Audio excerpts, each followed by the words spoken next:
Howdy, and welcome back to Wild West Deep Dives. This is episode 2 of our deep dive series into the life of Seth Bullock.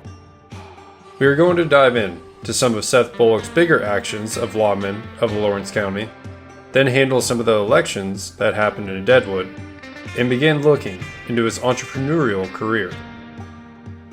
Well, let's get into it, shall we? My name's Steven, and this is Wild West Deep Dives.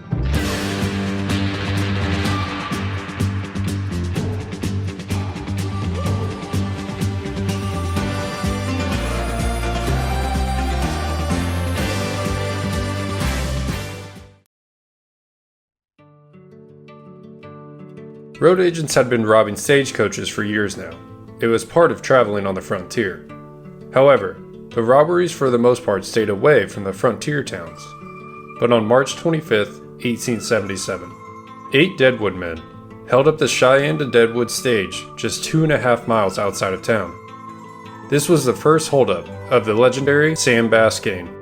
Sam Bass was one of the most notorious outlaws in the West. His most notable robbery would be later in his outlaw career, when his gang robbed $60,000, about $2.3 million today, from a Union Pacific train. Sam Bass met Joel Collins when they were working cattle drives from Texas to Kansas. Sam Bass had always dreamed of being a cowboy after reading dime novels of them in his childhood. But when he finally got down to Texas and experienced weeks in a saddle, taking care of smelly cattle that needed constant attention, sitting through blistering heat, having to wear a mask to protect from the dirt and dust, and sleeping on the hard ground night after night, it didn't feel like a dream life for Sam, or his friend Joel. They both had decided that they were done with cattle drives after just one drive, and heard of the gold strike in Dakota Territory, and made their way north.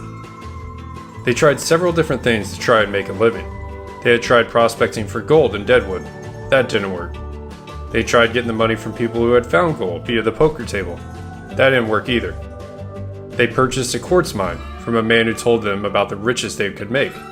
They soon realized that the mine had no quartz, or any mineral for that matter. They had been duped. They tried to start a stage line to where Sam would drive supplies or people to Cheyenne, and Joel would run the operation from Deadwood. But they barely broke even, and it felt an awful lot like cattle drives to Sam. The pair eventually sat down and talked. They were desperate and broke. This is when they made the decision to become outlaws.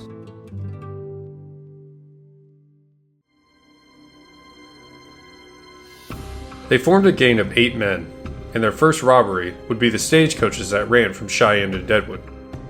Sam Bass knew the roads well after traveling them with the stage lines and got his men into position. All the robbers had pistols except for one, Reddy McKenna, or McKimmy. He seemed to just go by Reddy. He had a shotgun. The gang had one rule: don't shoot unless absolutely necessary. As the stage approached, the robbers jumped out, pistols drawn, and shouted, "Halt!" Johnny Slaughter was the stage driver and attempted to stop the stage, but the horses spooked, and it caused Reddy to fire a sawed-off shotgun, blowing Johnny Slaughter off the wagon. He died instantly. The horses then raced toward Deadwood with an empty stagecoach.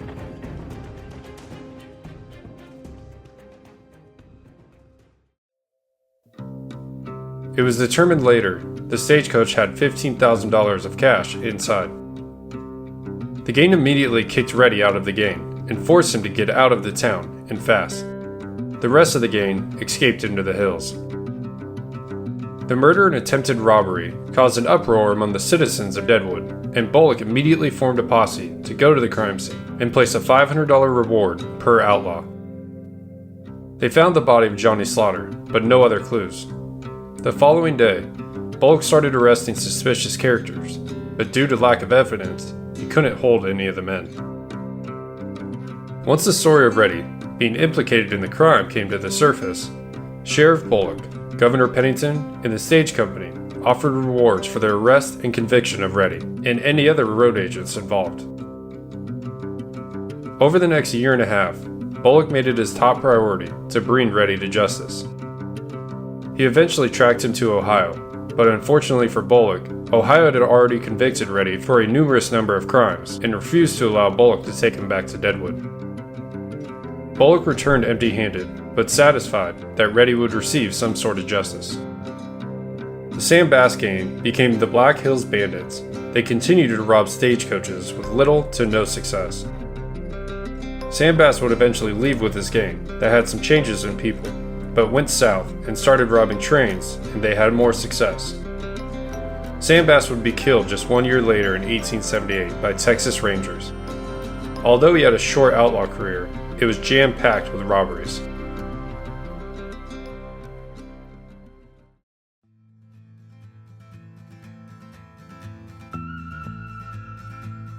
Those who listened to our latest Short Dive episode will remember the name, Daniel Boone May.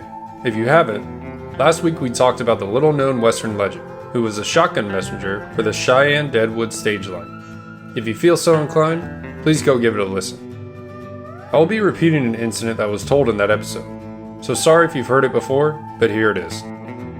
On August 27, 1877, a Deadwood coach was held up by 3 men at Robbers' Roost. And although Boone May wanted to shoot it out, he had a woman and child in the coach, and laid his rifle down. A short time later, Boone May was walking through Deadwood when he recognized one of the robbers. He went to Bullock, insisting that Bullock arrest the man. But Bullock refused. There was almost no evidence and conflicting reports on the event. This is when Boone May decided that he would take care of it himself. The man's name was Prescott Webb, and there would be shooting this time. Once they locked eyes, both men cleared leather and began firing. Upon hearing the gunshots, Sheriff Bullock and 2 of his deputies, one of them named Captain Williard, came running. Boone May was struck in the left wrist by a bullet. Prescott Webb then hopped on a horse and began racing out of town, shooting towards the crowd that began to form. But Bullock and his 2 deputies arrived and began firing. Webb and his horse were hit. The horse took the worst of it, and Webb fell into the mud. Webb began yelling, saying, "I'm done for. I'm all done, boys." Bullock then holstered his pistol and stepped up to Webb. Just then, Webb pulled his gun and aimed it at Bullock, pulling the trigger. The gun had misfired, and Bullock then arrested Webb. Later on, Bullock and Willard captured the other 2 robbers, and all 3 were sent to Cheyenne for trial. Unfortunately, they were all acquitted of the crime. Then in early September 1877, in the Hidden Treasure Gulch, the mining companies Aurora and the Keats couldn't agree as to the extent of their ore bodies. Each of them claimed the ground that was being mined by the other. To put into reference how close their mines were together, the underground tunnels interconnected with one another and were used by both companies. Both companies finally agreed to have the case heard before a court. In the meantime, they agreed to allow both companies to continue their work. On the night of the 4th of September, 40 armed men from the Keats Mining Company entered the interconnecting tunnels and blocked the Aurora shaft. The following morning, one of the owners of the Aurora Mining Company, a man named J.C. Tuttle, saw the barrier that the Keats mine had built and set off a blast to remove it. The explosion gave way to gunfire as both companies began exchanging gunfire. J.C. Tuttle was killed in the exchange. As the gunfire died down, tensions between the 2 companies intensified. A group of men from Aurora surrounded the cabin on Keats' property. They believed that the guilty party were within. Bullock then arrived and took command of the situation. He placed himself between the 2 armed camps. He suspected the Keats men of causing the trouble, and to make sure no more deaths occurred, went into the Keats cabin and arrested the 8 men within. He wasn't yet satisfied, and later arrested 6 more Keats men, including their superintendent. He then took possession of the mine. The newspaper, the Black Hills Daily Times, praised Bullock for, quote, the coolness, judgment, and the presence of mind he displayed at the time the arrest was made, when, to say the least, the situation had a critical appearance.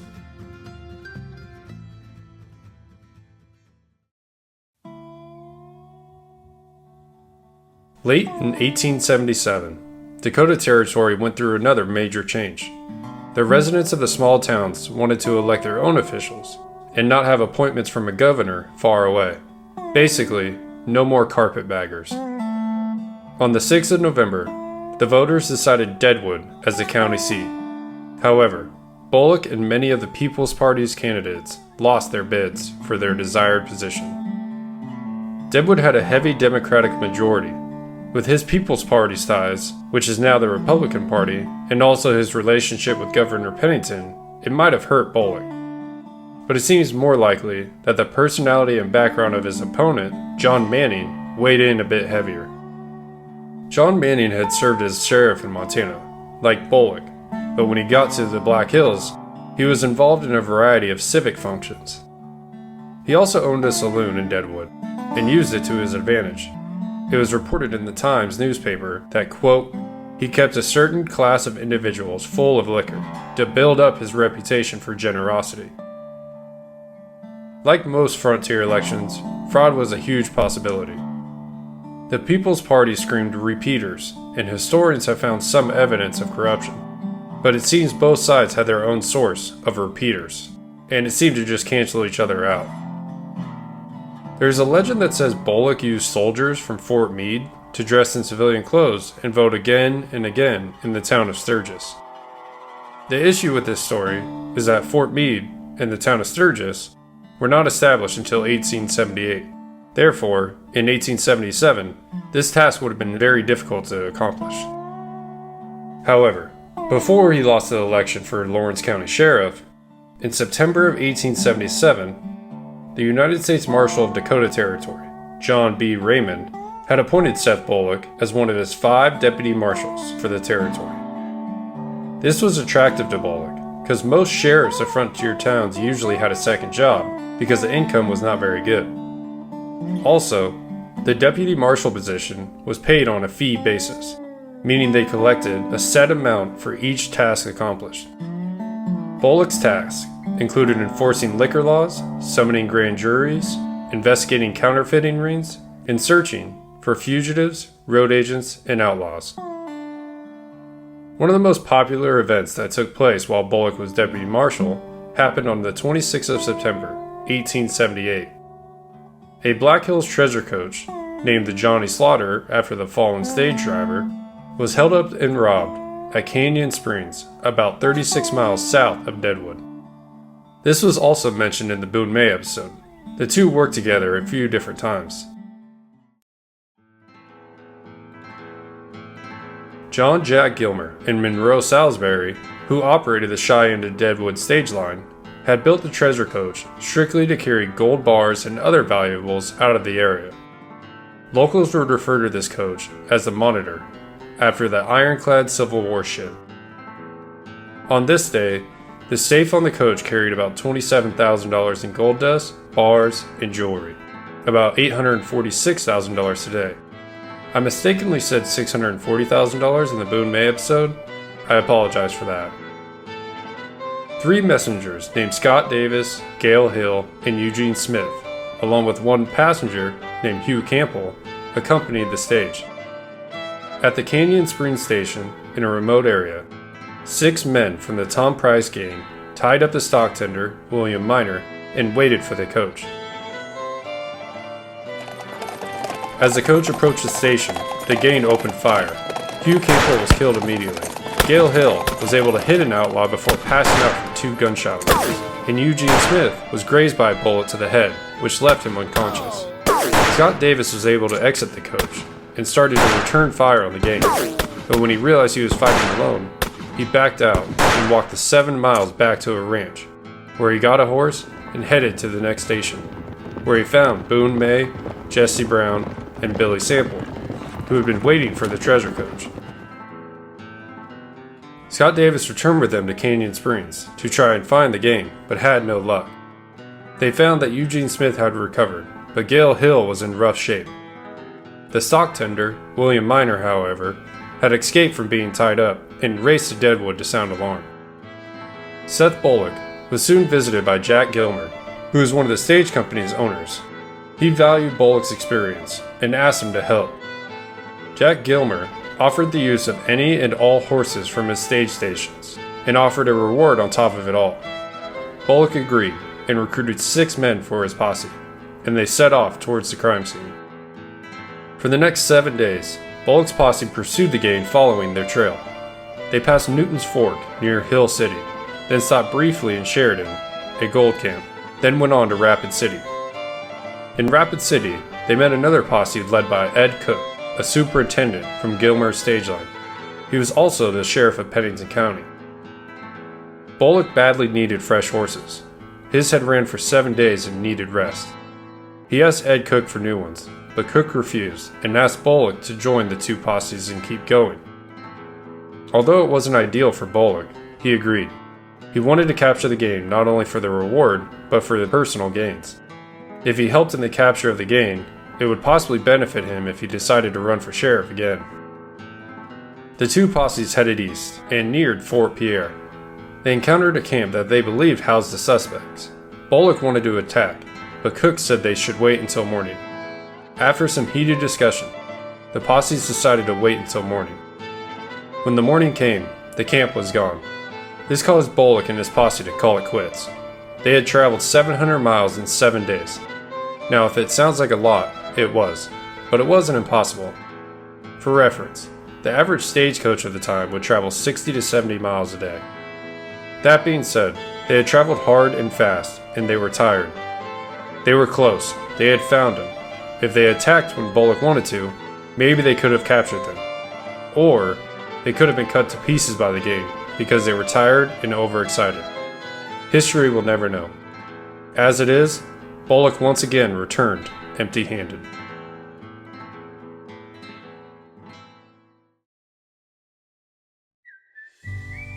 Beginning in 1878, beyond serving as United States Deputy Marshal, Bullock decided to renew the Deadwood Fire Department. He always had an interest in fire control, and even served as the chief engineer for the Helena Fire Department. With him still serving on the Board of Health, this included him serving as fire warden. And in June 1877, a group of Deadwood citizens, not including Bullock, had organized a hook and ladder company, and had acquired a hose cart soon after. But by March 1878, the interest in the company had died down, and when the roof collapsed on their building after a snowstorm, they stopped meeting. Bullock had a plan though. He believed that if Deadwood had the best and latest in fire equipment, it would renew interest in the department. In order to get top-notch equipment, he began soliciting funds in order to purchase a new fire engine that had the capability of pumping water via a steam engine. Most fire departments in the area pumped water by hand, but Bullock saw the steam-powered engine operate in Helena. With the belief that Bullock would get this new fire engine, and motivated by his drive, 40 men formed the department, electing Bullock foreman over Sheriff Manning.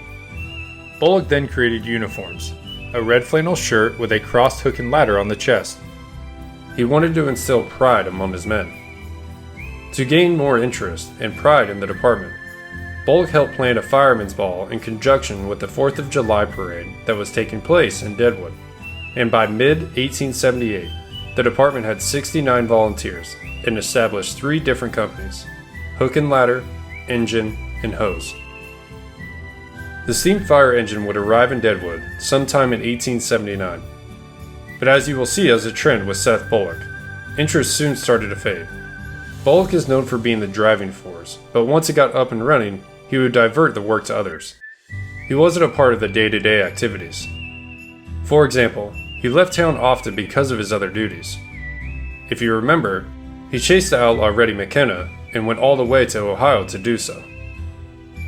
Then in July 1878, he would go back to Michigan in order to bring his family back to Deadwood.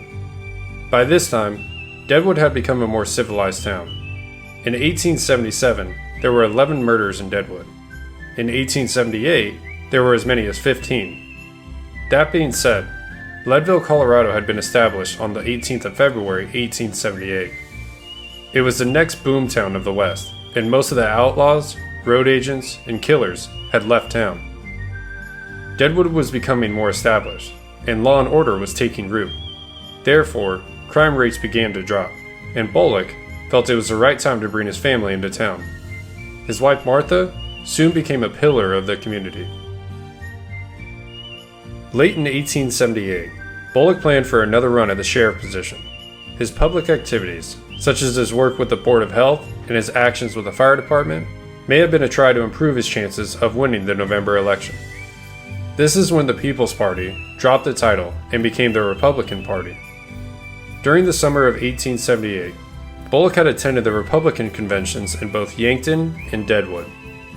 Bullock was nominated for sheriff at the Lawrence County Republican Convention, and again, John Manning would be his opponent. But despite his best effort, Bullock had lost again. He received the majority of votes in Deadwood, but in Central City and Gayville, Manning defeated him decisively.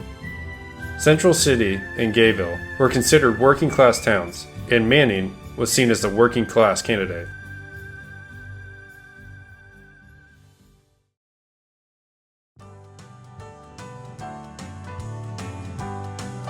This is when Bullock decided to shift his focus to his businesses. The legend of Seth Bullock in Deadwood is less of him being a lawman and more of him as a businessman. Bullock and Starr believed that Deadwood had long-term permanence. It would not be like the many mining towns that would go from booming town to ghost town in just a few years. Most mining towns of the West would be packed with miners, prospectors, and businessmen. But once the mines played out, everyone left, leaving the town to be taken back by nature. With that being said, the Starr and Bullock hardware store was a staple of Main Street, and both men recognized that Deadwood needed to diversify its economy in order to survive. Although Starr was the primary partner in the venture and worked more of the day-to-day operations, after the loss of the sheriff election, Bullock seemed to aim his focus on the store. But Bullock didn't find the confinement of the store appealing, although he found a way to benefit the business while working outside of the store. As Deadwood began maturing from a mining camp to a town, the partners needed to bring in new merchandise and expand their product line. They soon started to offer glassware and queensware pottery from London. According to David Wolff's book, quote, in 1879, they put on display what the newspaper described as a solid silver tea set, causing the reporter to speculate on whether they might find millionaires to buy it. Then the store made a big change. The amount of Indian raids had diminished amongst the Black Hills as more and more settlers moved in. This allowed homesteads to start popping up, and with homesteads comes farming. Therefore, the store started selling reapers, mowers, plows, anything a homestead may need to make a living. With the increase of product line came a new location in order to house the wares, and they began construction of a warehouse in South Deadwood. Even as the hardware store grew, the partners started to explore new opportunities outside of Deadwood. And in 1878, the partners acquired 160 acres along Upper Falls Bottom Creek that was located north of the hills. Then later, in 1879, they acquired more land near the confluence of the Redwater and Belay Forge rivers. Starr and Bullock then partnered with W.P. Tyler, and at first established a dairy farm, but soon started raising cattle and horses and established the S&B Ranch. With them diversifying their investments, Starr and Bullock seemed to be in a great place heading into the 1880s, but there were some signs that worried them. By late 1879, the claims along Deadwood and Whitewood Creeks had almost completely played out, and miners began leaving their claims. With miners leaving town, it created an economic void. But the northern hills still contained gold, and it mainly came from the hard rock mines. These types of mines required a smelter to access the gold within the rock. What is smelting? Well, according to Metals Cut For You, quote, the extraction of metal from its ore is known as smelting. However, the concept of smelting involves more than simply extracting metal from a solid rock mass. I'm going to put it in simpler terms so it's easier to understand. Essentially, the hard rock is a combination of rock and gold. Smelting is a process where the ore is melted down at an extremely high temperature. Gold is a noble metal and is non-reactive. Chemicals are then added, which causes the impurities to bond with the chemicals, i.e. the rock. This causes them to oxidize and rise to the surface. The impurities are then scooped off the surface, leaving the gold behind. Deadwood did not have a smelter, and neither did any town in the Black Hills at the time, so the ore needed to be sent out of town and then returned. But this process was costly and ineffective.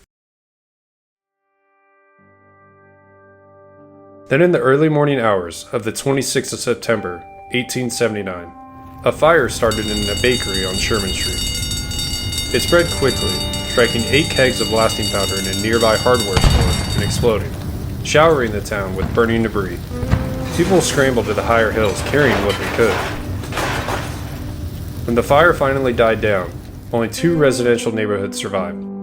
75 dwellings and over 100 businesses were leveled at a value of nearly $1.5 million, about $47 million today. The fire destroyed most of the Deadwood Fire Department's equipment, but ironically, the fire engine that Bullock worked so hard to get was left untouched. The fire destroyed the gold rush town of Deadwood, and doomsayers started saying that this was the end. Some of the mines had played out, and some residents left after the fire.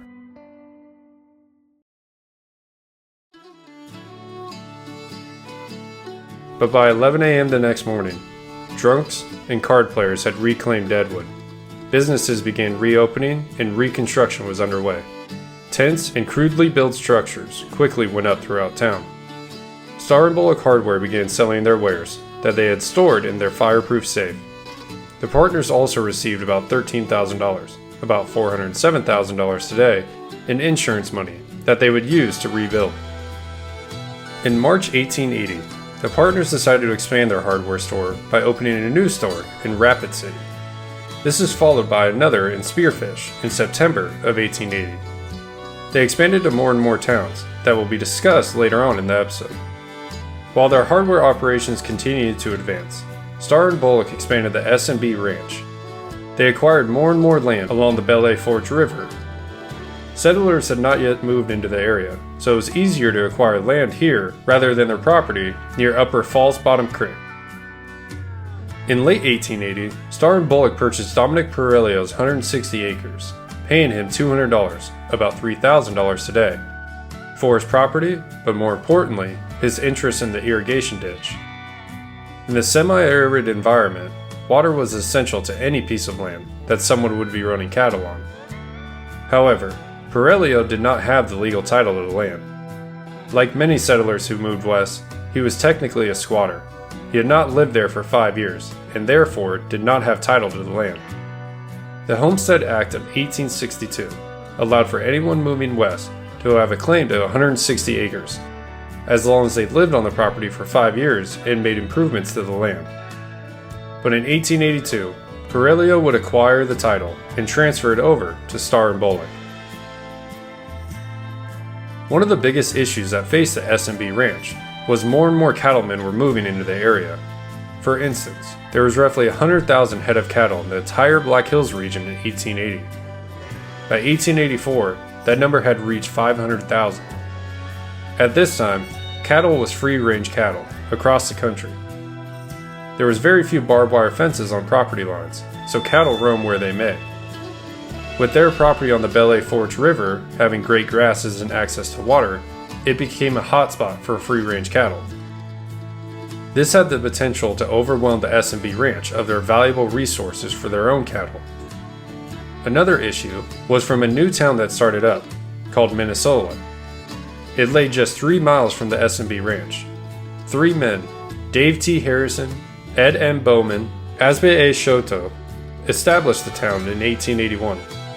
Their plan was to create, quote, the future metropolis of the Black Hills. But Bullock had a love-hate relationship with the town. On one hand, he wanted that land to run his cattle on freely, and he also had future plans for creating his own town on the northern plains once he acquired enough land. But the people moving in and buying lots were interfering with both of these.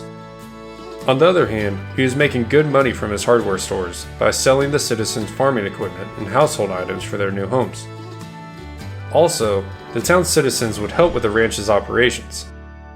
For example, in 1882, a flood hit the ranch and the residents, including Dave T. Harrison, helped save the ranch manager's family and assisted in saving some of the livestock. In response to this town being created, Bullock had his employees and associates, including Perelio, buy or claim land using federal land laws like the Homestead Act of 1862. Once they gained title, they would then sell their land to Bullock.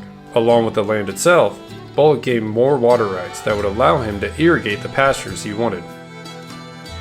By late 1886, Starr and Bullock had 1,600 acres at the confluence of the Belay Forge and Redwater rivers.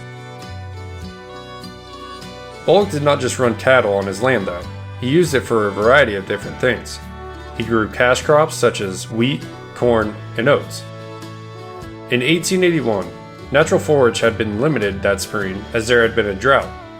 Therefore, Bullock decided to give something that he had seen in the Bear River Valley in Utah a try: alfalfa. He had an agent from the Union Pacific Railroad send him the seed and he planted it on his ranch in the spring. The crop was a huge success and allowed Bullock to feed his animals and sustain the health of his herd, while others struggled throughout the winter. Years later, the ranchers in the area continued to praise Bullock for his innovation of introducing alfalfa to the Black Hills. Of all of his ranch activities, Bullock enjoyed breeding and selling horses the most. Horses were obviously an essential piece of everyday life. You can't travel very far on foot. Bullock didn't just sell your average workhorses though. He raised standardbred horses, or what was more commonly known at the time, Hambletonian horses. This breed was famously known for harness racing. Then, when the federal government stationed the 7th Cavalry at Fort Meade in the late 1870s, Captain Frederick Benteen arrived with his Hambletonian stallion named Williamsburg. The Black Hills Daily Times remarked that Williamsburg was, quote, one of the finest of period, and decidedly the best bred horse in the country. As Benteen was getting ready to leave the area in 1881, Starr and Bullock bought Williamsburg for $1,000 with plans to breed the horse. Starr and Bullock then imported several thoroughbred mares. This caused the paper in town to state, quote, in 4 or 5 years, it will have as fine a stable of blooded stock as can be found in any country. In 1884, the first sale of the 2-year-old thoroughbreds sired by Williamsburg came. And the event resulted in the paper stating that these animals, quote, will make Dakota in the years to come as celebrated as the bluegrass regions of Kentucky. With all the successes and failures with the ranch, Starr and Bullock knew that the town still needed to diversify to be successful. Bullock, Starr, and other businessmen began advocating for a board of trade.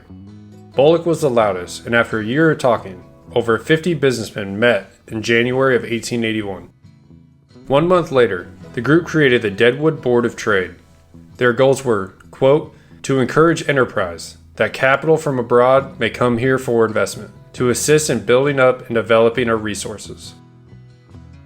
Starr and Bullock got to work immediately, and to highlight the region's possibilities, bundles of wheat and rye sat in Bullock and Starr's store windows during harvest season, and the partners decided to send some of these samples to the Nebraska State Fair in 1881 to show potential in the Black Hills region.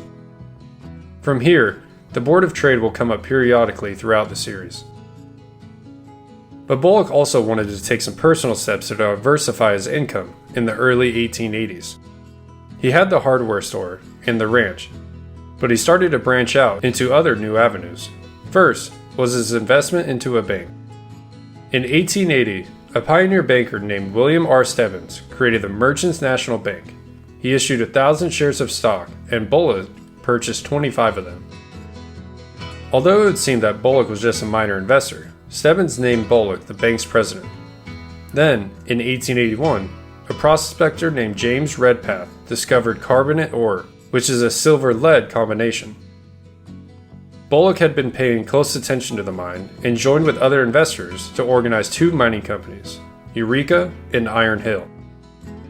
Eventually, the Iron Hill Company had the most promising outlook, and as the mine started to produce, Bullock started to display it in the window of the Merchants National Bank. Soon, there was a buzz around town, talking about the new findings, and people started to invest into the Iron Hill Company, including Seth Bullock. However, Bullock did not hold any positions with the Iron Hill Company. As people began investing, and more ore was being produced, residents began speculating whether or not this would bring another boom. The Deadwood Board of Trade began talking about building a smelter to make the most of the new ore.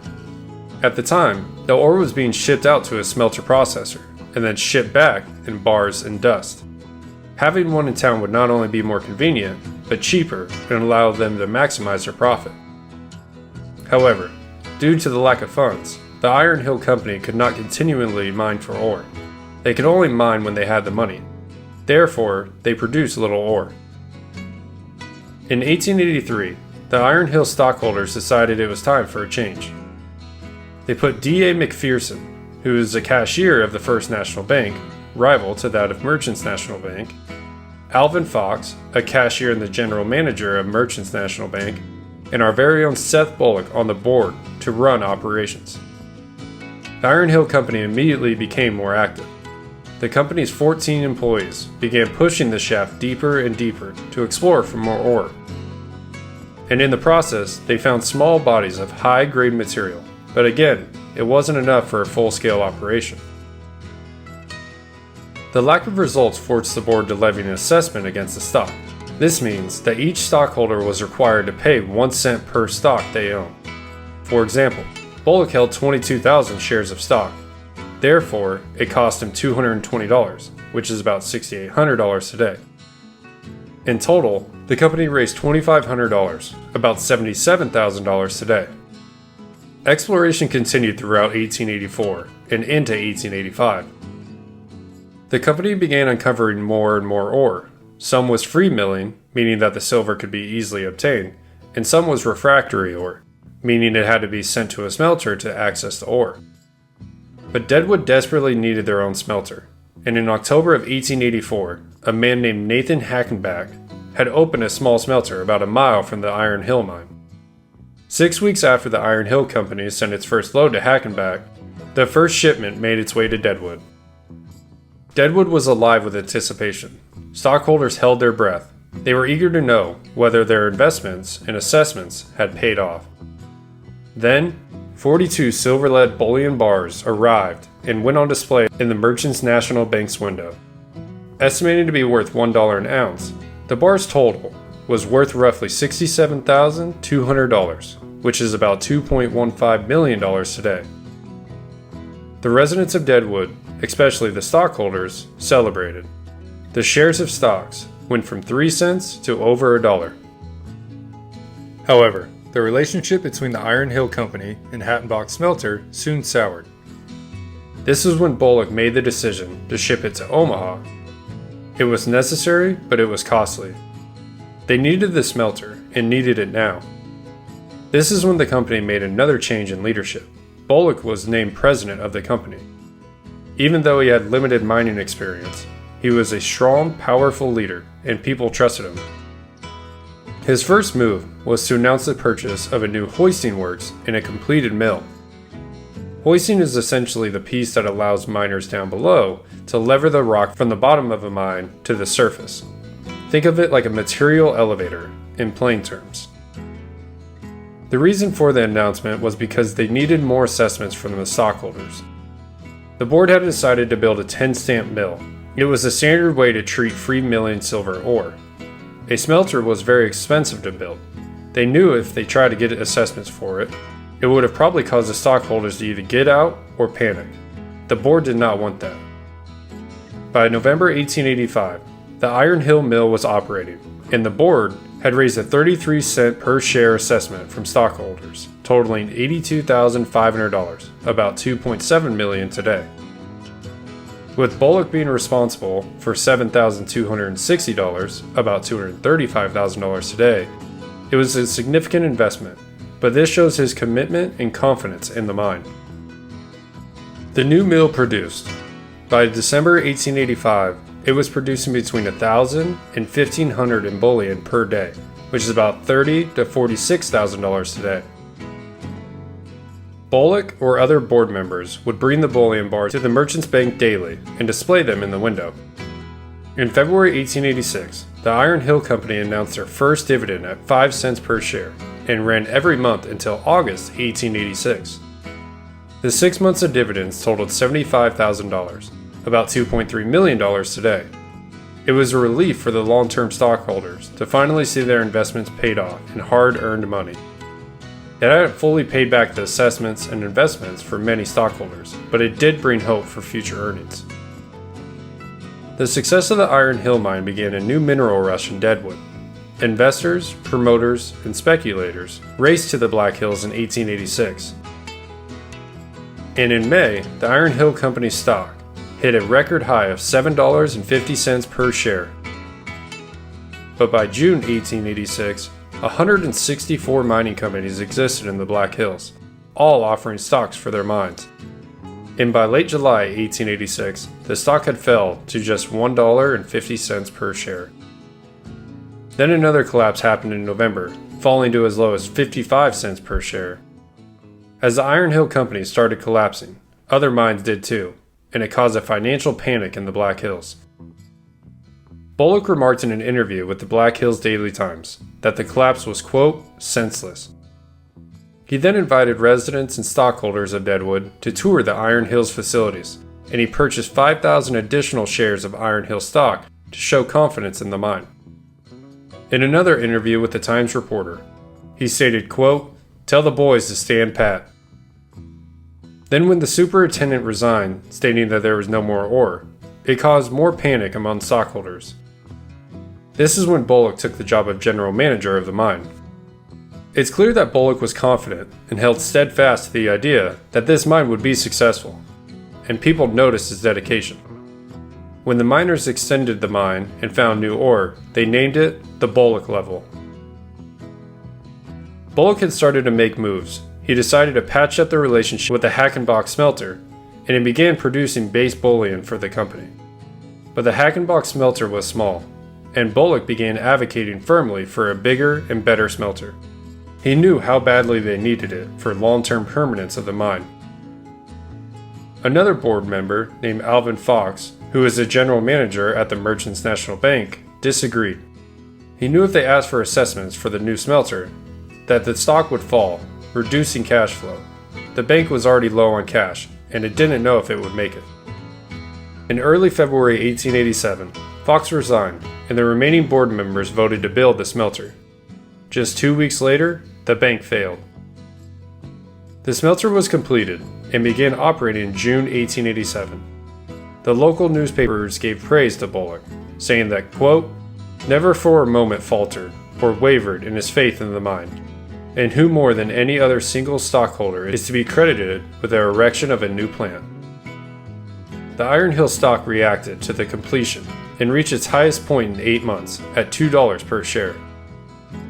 New investors and long-term stockholders waited to see the results of the new smelter, and when 150 bullion bars showed up 2 days later, they jubilated over them.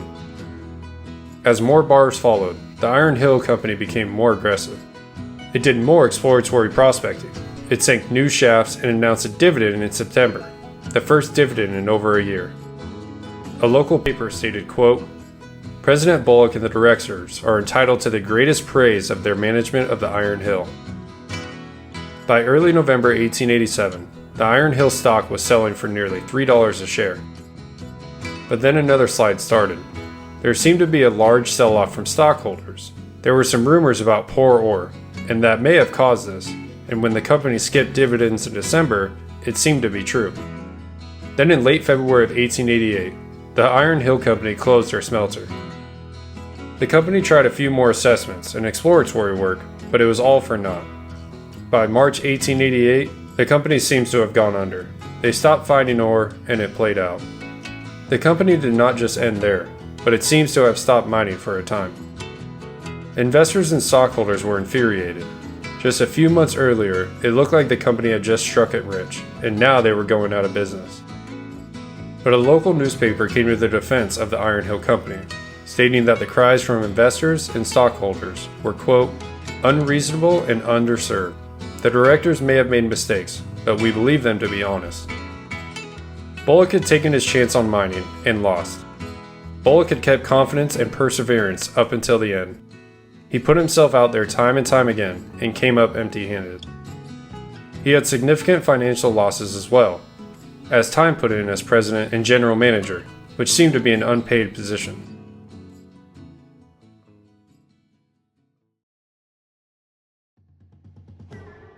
This is where we are going to end episode 2 of our deep dive series into the life of Seth Bullock. Don't you worry though, we still have lots to cover. Seth Bullock lived a very full life. Next week will be our final episode of this series. We will cover more of his business dealings, go into his friendship with a very powerful character, his time in military service, and the later years of his life. Thank you everyone for listening. I hope you all enjoyed it. Please email me with comments, questions, concerns, and I will try my best to get back to you. You can email me at wildwestdeepdives@gmail.com. We will see you all next week. When in doubt, shoot straight, shoot fast. God bless.